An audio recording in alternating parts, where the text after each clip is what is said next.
Sermones sobre Job. Sermones de Juan Calvino. El Señor dio y el Señor quitó. Sermón número 2.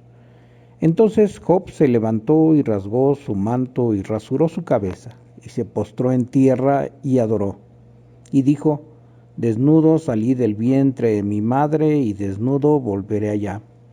Jehová dio y Jehová quitó. Sea el nombre de Jehová bendito. Job 1:20. Bien podemos decir que la paciencia es una gran virtud, porque realmente lo es, puesto que son muy pocos los que conocen el significado de la palabra paciencia.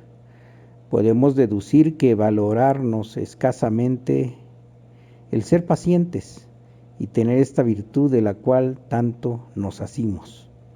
Ahora, Dios, siendo tal indiferencia de parte de los hombres, quiere poner ante sus ojos aquello que nos es tan necesario, porque si no fuésemos pacientes, nuestra fe se habría desvanecido, puesto que no se la puede mantener sino por este medio.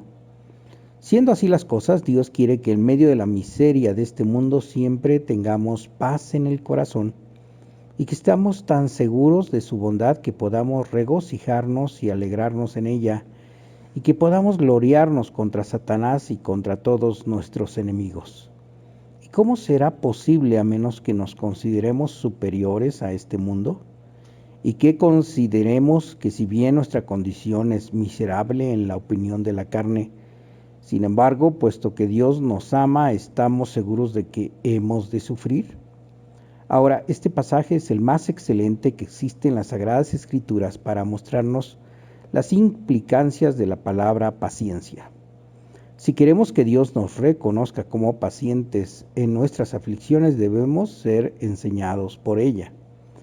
Comúnmente decimos que una persona es paciente, aunque no posea auténtica paciencia, porque todo aquel que sufre es llamado paciente.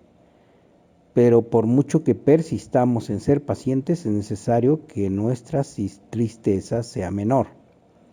Si existen algunos males, dejemos que sean endulzados por el reconocimiento de que Dios nunca cesa de procurar nuestra salvación, que debemos estar sujetos a Él y que está perfectamente bien que Él nos gobierne conforme a su voluntad. Es así como se muestra paciencia. Pero no hay nada mejor ni más útil que considerar el espejo que aquí se nos presenta. Hemos visto que Job podría haber sido abrumado habiendo oído tantas malas noticias. Ahora dice que se levantó y rasgó sus ropas, que se rasuró la cabeza y que se postró en tierra para humillarse delante de Dios. Aquí vemos en primer lugar que aquellos que son pacientes saben cómo llevar una aflicción, puesto que se sienten disgusto y angustia en su corazón, porque si fuésemos como un tronco de árbol o una piedra, no habría virtud en nosotros. ¿Acaso es digno de ser alabado un hombre que no es consciente de su enfermedad? Ciertamente vemos a un débil mental riéndose, burlándose de todo el mundo, a pesar de estar al borde de la tumba. Es una persona inconsciente de su enfermedad.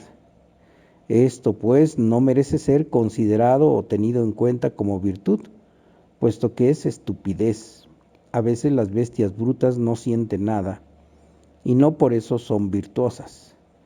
De manera entonces notemos que la palabra paciencia no significa que los hombres deban ser mentalmente disminuidos, que no deben sentir tristeza, que nunca se deben sentir ofendidos cuando experimentan alguna aflicción. Virtud es cuando son capaces de dominarse y controlarse de tal modo que no cesan de alabar a Dios en medio de todas sus aflicciones, que no son abatidos por la angustia ni tan absorbidos por ella que renuncian a todo, que en cambio luchan contra sus pasiones, hasta poder aceptar la buena voluntad de Dios para concluir como Job lo hace aquí, diciendo que Dios es totalmente justo. Esto es lo que debemos notar cuando dice: Job rasgó sus ropas y rasuró la cabeza. Esta era una costumbre en los países orientales. Como también sabemos que había otras ceremonias en aquellas regiones que no existen en los países fríos donde nosotros vivimos. Porque cuando ocurría algo que podía despertar gran enojo en los hombres, rompían sus ropas como señal de congoja.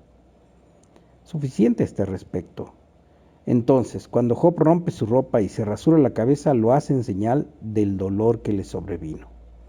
Ahora, es cierto que su conducta no era de ninguna manera fingida, como frecuentemente la de aquellos que se quieren disfrazar y se ponen máscaras para que nadie sospeche que tienen profunda tristeza y para no dejar de reír en su corazón.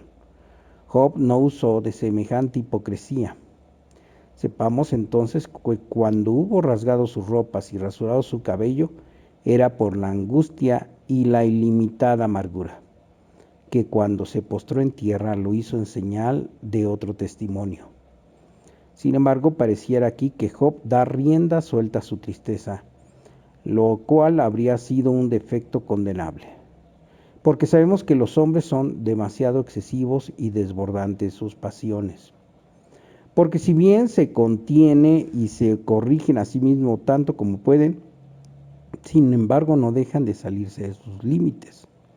No hay nada más difícil que controlarnos de tal manera de mantenernos a nosotros mismos bajo control y en orden. Vemos que la gente no sabe regocijarse sin estar demasiado festiva. La amargura o tristeza es una pasión mucho más violenta que descarría a las personas mucho más que la alegría. Así que entonces debemos estar en guardia siempre y toda vez que Dios nos envíe alguna adversidad, porque es allí donde solemos descontrolarnos más. Ahora, dice aquí que Job rasgó sus ropas, como si quisiera incentivarse a estar más triste de lo que estaba, porque un hombre al verse tan desfigurado se asombra con su propio aspecto. Y luego tocando a su cabello se podría decir que buscaba elementos para aguijonearse a sí mismo y ayudarse en su congoja, y que él mismo se estaba llevando a la desesperación, lo cual, como he dicho, sería condenable. Sin embargo, notemos en primer lugar que la escritura aquí quiere expresarnos que la tristeza de este santo hombre era tan grande y tan vehemente que no pudo consolarse y que fue más allá de la costumbre normal, rompiendo sus ropas, para mostrar que experimentaba tal angustia y que estaba acongojado hasta lo más profundo de su corazón. Esto es lo que las escrituras quieren expresar. Ahora bien, cuando los hombres tienen que estar atentos para no ser avasallados por la tristeza, cuando están en aflicciones, no obstante deben reflexionar cuando Dios envía algún mal. Porque la forma común de rechazar cualquier prueba es muy perniciosa. Pero ese es el modo en que se han conducido a este respecto. Cuando quisieron practicar la paciencia, extinguieron todos los pensamientos referidos a sus males. Los expulsaron lejos, se apartaron de ellos. En breve aspiraron a tal estupidez como es la de no poder discernir nada. Muy por el contrario, cuando Dios nos aflige no es para darnos con la masa en la cabeza, de manera que quedemos mareados y semi-inconscientes, sino que quiere inducirnos a reflexionar en nuestra miseria. ¿Cómo? Además de la necesidad de recordar nuestros pecados para pedir perdón por ellos y ser tanto más cuidadosos de andar en forma adecuada, también se nos enseña que es parte de nuestra vida, para que no busquemos de agradarnos a nosotros mismos, para que no nos inflemos de vanidad ni presunción, y para que luego reconozcamos nuestra obligación para con Dios por tratarnos tan tiernamente, por llevarnos como nos lleva en su seno. Y entonces, viendo que Él cuida de nuestras vidas, miremos más allá, es decir, hacia el reino eterno en el cual está nuestro verdadero gozo y descanso. Así es, pues, que Dios no deja de ser piadoso con nosotros cuando nos envía algunas aflicciones, porque es para que, examinando lo que hay en nuestro interior, reconozcamos nuestra condición. Además, es bueno y útil que los creyentes, cuando son afligidos por Dios, se sientan motivados a pensar en su interior: ¿quién soy yo? ¿Qué será de mí? ¿Por qué soy afligido de tal manera? Que piensen en todo esto. Ahora bien, Es así como Job pudo rasgar sus ropas y rasurarse la cabeza sin ofender a Dios. No es que quiso precipitarse a un excesivo enojo, sino humillarse, puesto que para los antiguos era un signo de arrepentimiento. Porque cuando Dios enviaba penitencia o guerra, ellos se vestían de cilicio y se echaban ceniza en la cabeza, porque eso no era para alimentar una tristeza perniciosa, de la cual San Pablo habla, la cual, como dice, es conforme al mundo. Pero esta era otra tristeza, que como dice, es conforme a Dios.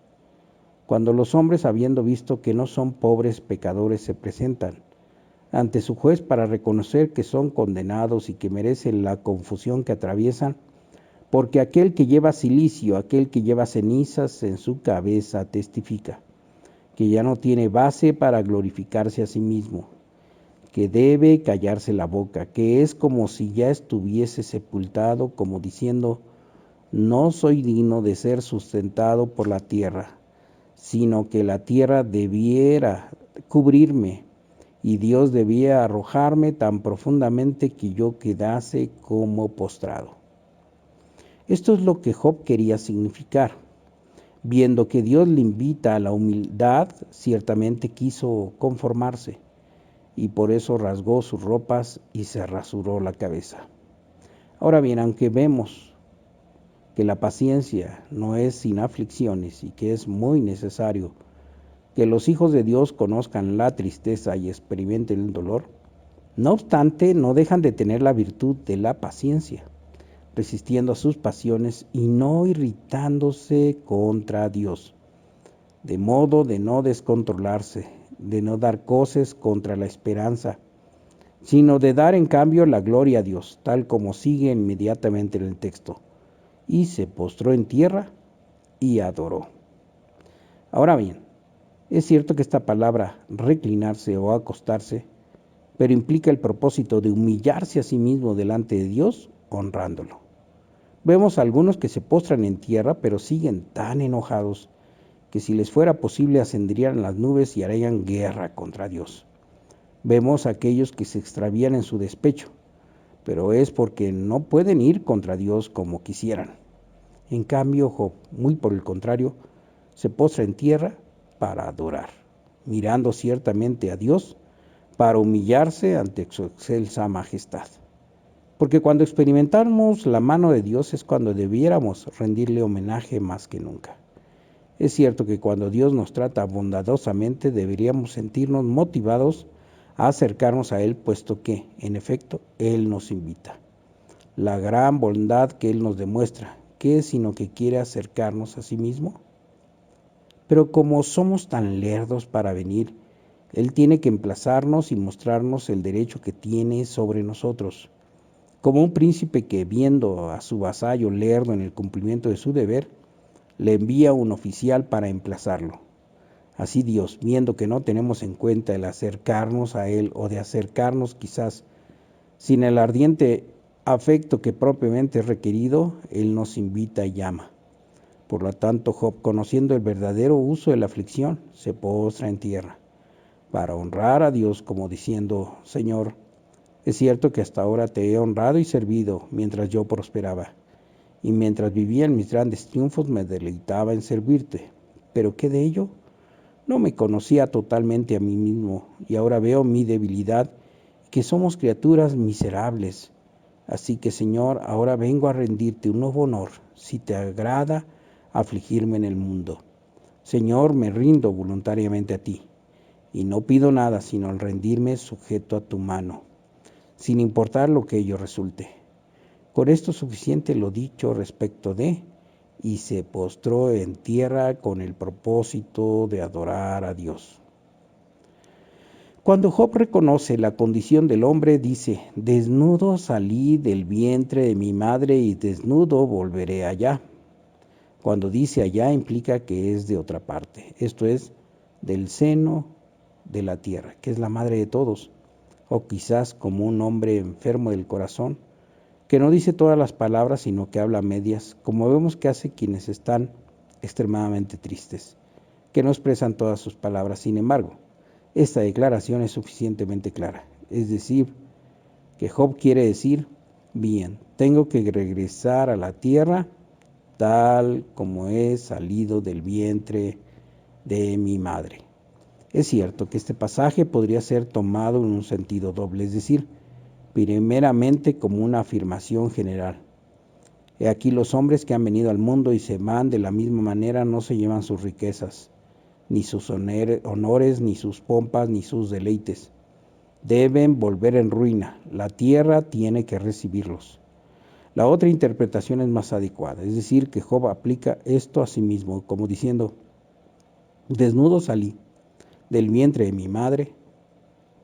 Durante un tiempo Dios quiso enriquecerme, de modo que tuve gran cantidad de ganado, gran familia, hijos. En resumen, estuve bien provisto de dones y bendiciones con que Dios me había engrandecido. Ahora quiere que me vaya totalmente desnudo. Él me enriqueció con todas estas cosas, ahora me las quitó para que yo pueda volver a mi primer estado y para que ahora pueda preparar para el sepulcro.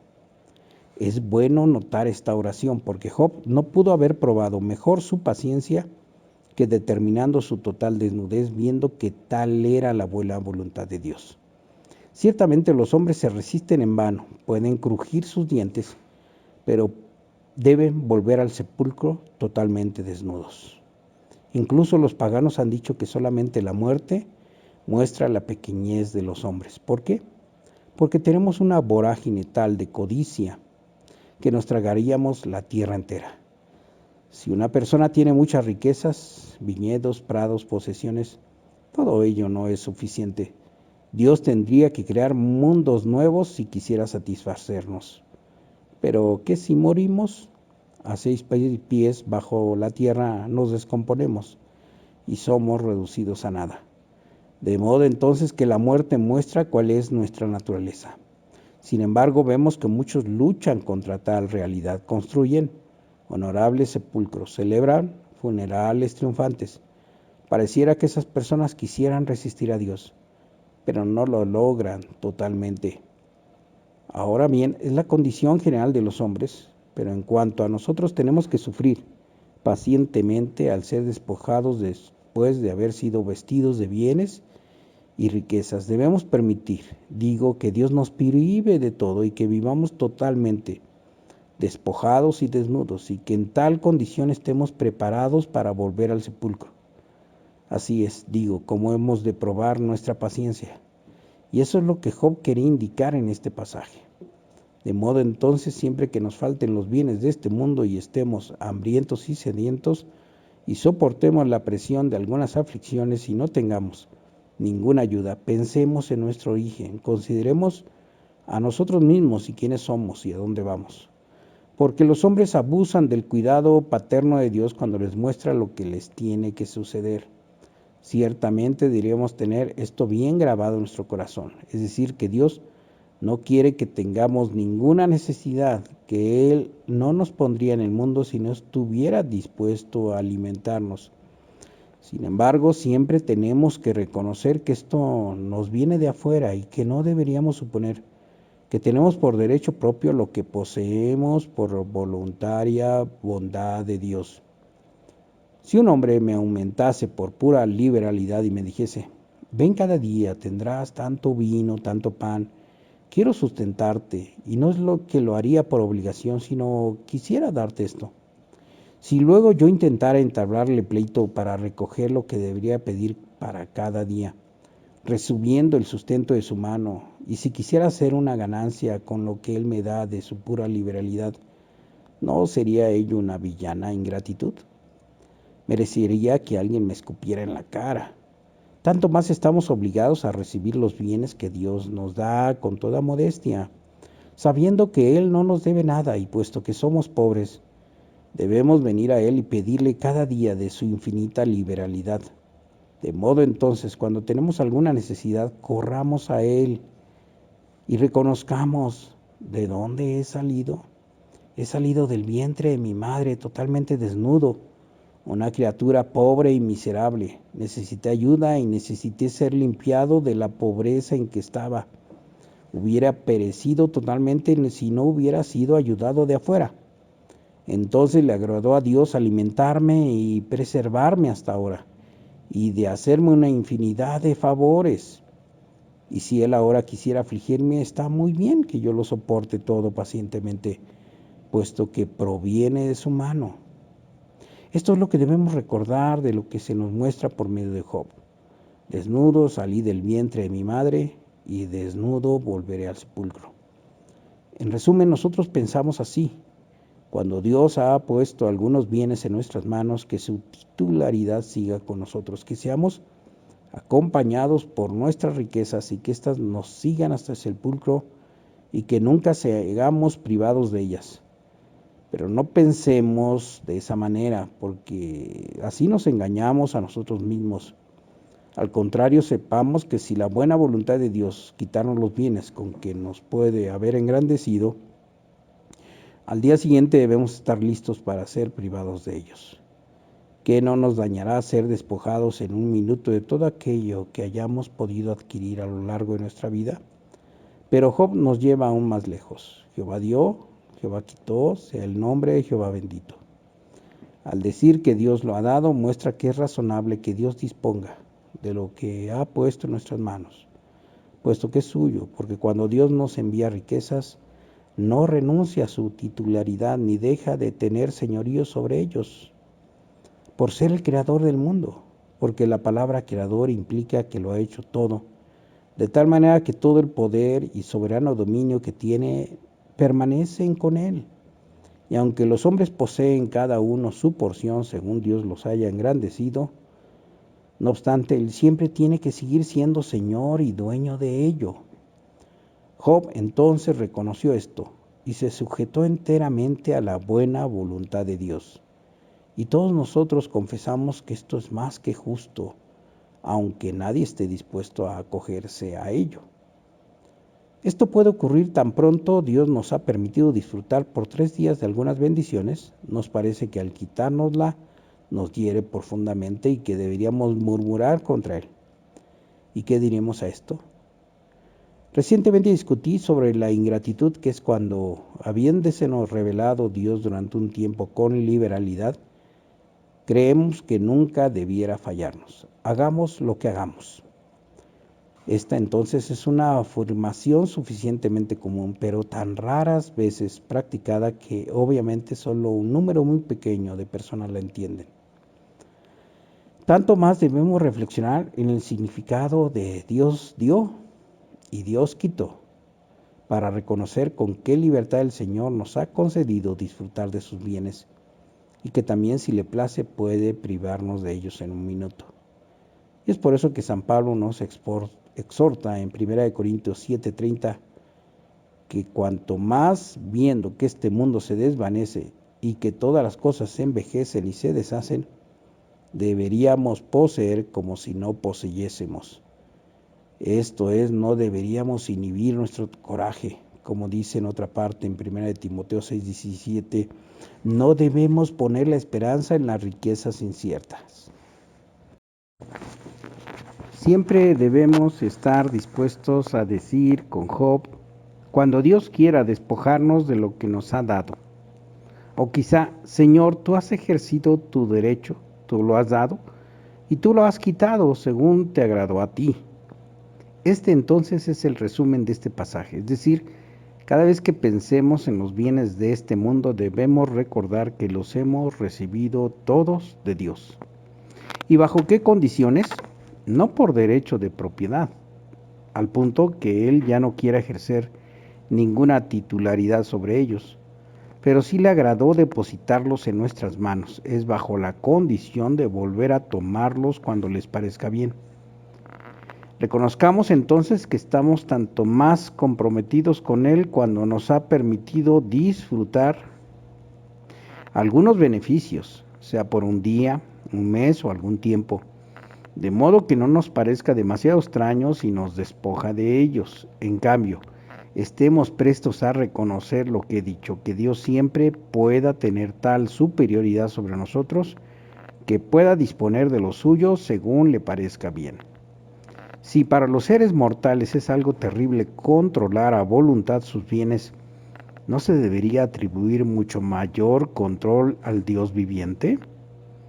Viendo entonces cómo el Señor debiera tener señorío no solamente sobre lo que poseemos, sino también sobre nuestras personas y sobre nuestros hijos, deberíamos humillarnos enteramente, sin contradicción alguna, ante su santa voluntad. Pero ¿qué es lo que vemos? Son muy pocos los que rinden este homenaje a Dios. Es cierto, cada uno reconocerá sin vacilar que es Dios quien les dio cuanto poseen. Pero ¿qué hacen al respecto? Se vuelven contra Él, se levantan como para desafiarlo. ¿Y qué es esto? Pregunto, ¿acaso no es una burla? Por cierto, es una insoportable hipocresía cuando, habiendo reconocido que todo lo recibimos de Dios, no obstante nunca estamos dispuestos a permitir que disponga de ello. No estamos dispuestos a que cambie algo. Deseamos que nos deje en paz, que se aparte de nosotros como si estuviéramos separados de Él y fuera de su jurisdicción. Es como si alguien dijera, sí, estoy contento de reconocer que fulano es mi príncipe, he de rendirle suficiente honor y obediencia, pero que no entre en mi casa, que no venga a pedirme nada, que no me cause molestias. El mundo no soportaría semejante vileza, sin embargo, así es como jugamos con Dios. ¿Y qué significado tiene que reconozcamos que todo proviene de Él, si al mismo tiempo no queremos que toque nada? Vemos entonces cómo el mundo se burla abiertamente de Dios, por eso siempre debemos seguir lo que aquí se nos presenta, es decir, ya que Dios nos ha dado cuanto hay en nuestras manos, Él también tiene derecho a pedirlo de vuelta y quitárnoslo cuando le plazca. Además se agrega aquí la implicancia final, sea el nombre de Jehová bendito. Porque con ello Job se somete a Dios confesando que Él es bueno y justo, a pesar de estar bajo severas aflicciones causadas por su mano. He dicho que esto implica aún más, porque uno puede atribuir plenamente a Dios soberano, diciendo, muy bien, puesto que Él ha dado, es cierto que Él puede volver a tomarlo, no obstante, sin reconocer que Dios lo hace justa y razonablemente. Muchos lo hacen así, pues cuando son afligidas acusan de crueldad a Dios o de severidad, de manera que no le reconocen el derecho de volver a tomar lo que les ha dado. Y no consideran, como he dicho, que debieran poseer las riquezas de tal modo que al siguiente día puedan ser despojados de ellas. Son muy pocos los que sostienen esta consideración al extremo de permanecer en paz, confesando que no hay nada mejor que estar totalmente sujetos a la majestad de Dios y reconocer que dejarnos hacer nuestros deseos solamente no causaría confusión. Pero si Él nos gobierna conforme a su voluntad, ello es para nuestro provecho y salvación. Este es el punto de vista al cual debemos arribar. Ahora vemos entonces que la frase bendito el nombre de Jehová implica más, porque no solamente debemos desmenuzar las palabras, sino considerar la intención de la cual proceden y que son dichas en verdad y sin simulación. Porque ¿cómo será posible bendecir el nombre de Dios excepto que antes le confesemos como justo? Pero aquel que murmura contra Dios como si Dios fuera cruel e inhumano, maldice a Dios y con ello se rebela contra Él. Aquel que no reconoce que Dios es su Padre y Él su Hijo, aquel que no da testimonio de su bondad, absolutamente no bendice a Dios. ¿Y por qué no? Porque aquellos que no aprecian la misericordia y la gran bondad que Dios les manifiesta cuando los aflige, tienen que crujir los dientes y escupir y expresar alguna ponzoña contra Él. Entonces bendecir el nombre de Dios implica estar bien persuadidos de que Él es justo y equitativo con nosotros, y no solamente esto, sino que es justo y misericordioso. Así es como debemos poder bendecir el nombre de Dios, siguiendo el ejemplo de Job, reconociendo su justicia y su equidad y reconociendo también su gracia y bondad paternal hacia nosotros. Y por eso, para concluir, el texto también agrega, en todo esto no pecó Job ni atribuyó a Dios despropósito alguno. O literalmente Job no imputó ni impuso a Dios ninguna sin razón, y su forma de hablar es sumamente digna de ser observada. ¿A qué se debe que los hombres se irritan tanto con Dios cuando les manda cosas totalmente contrarias a sus deseos? ¿Y por qué no reconocer que lo que hace Dios lo hace con razón y con motivo justo? Porque si nuestro corazón estuviera bien grabado que todo lo que Dios hace está fundado en buena razón, ciertamente nos avergonzaríamos de acalorarnos tanto contra Él. Digo sabiendo que tiene buenos motivos para despojarnos así de cosas como vemos que lo hace. Ahora, por eso se dice especialmente que Job no atribuyó despropósito alguno a Dios, es decir, que Dios no hizo nada que no fuese justo y equitativo. Suficiente con esto, pero debemos notar sobre todo la palabra en Dios o a Dios. Ellas implican mucho porque no creemos que se deba hablar tan abominablemente de las obras de Dios como lo hacemos nosotros. Tan pronto Dios nos envía lo que hemos querido, disputamos con Él, le hacemos pleito. No es algo visible, pero nuestra conducta demuestra que tal es nuestra intención. Ante cada golpe preguntamos, ¿y por qué ha pasado esto? Pero ¿de parte de qué espíritu decimos? De parte de un corazón amargado, como si dijéramos, esto tendría que haber sido diferente, no le veo razón de ser. Entre tanto, Dios es condenado entre nosotros. Así es como los hombres se exasperan ellos mismos. ¿Y qué hacen con esto? Es como si acusaran a Dios de ser un tirano o un descabezado que solo pretende confundirlo todo. La boca de los hombres exhala blasfemias tan horribles y muy pocos piensan en ellos. Sin embargo, el Espíritu Santo quiso decirnos que si queremos glorificar a Dios y bendecir adecuadamente su nombre, debemos estar persuadidos de que Dios no hace nada sin razón. Así que no le atribuyamos crueldad ni ignorancia, como si hiciera las cosas por despecho e inadvertidamente. Reconozcamos en cambio que en todo y por todo, Él procede con admirable justicia, con bondad e infinita sabiduría, de modo que solamente hay absoluta rectitud en todo lo que hace. Ahora, es cierto, hay que dilucidar. ¿Cómo reconoció Job que Dios le había quitado lo que fue llevado por los ladrones? Es algo que nos parece muy extraño. Pero no lo explicaremos ahora, lo dejaremos para mañana. Es suficiente con haber demostrado que si somos afligidos no hemos de pensar que ello ocurre sin razón, sino que Dios tiene una buena causa para hacerlo. Y toda vez que estemos en pruebas y angustias, volvamos corriendo a Él. Oremos a Él que nos dé la gracia de reconocer que en este mundo nada nos ocurre sin que Él lo disponga, y de estar convencidos que Él dispone todas las cosas de tal manera que todo redunde para nuestra salvación. Y cuando tengamos ese convencimiento nos ayudará a llevar pacientemente las aflicciones que Él nos mande. También nos hará humildes ante Él y que habiendo gustado su bondad paternal, no hemos de querer otra cosa sino de glorificarle en todo y por medio de todo, tanto en las aflicciones como en la prosperidad. Ahora hemos de inclinarnos ante el rostro de nuestro Dios. Amén.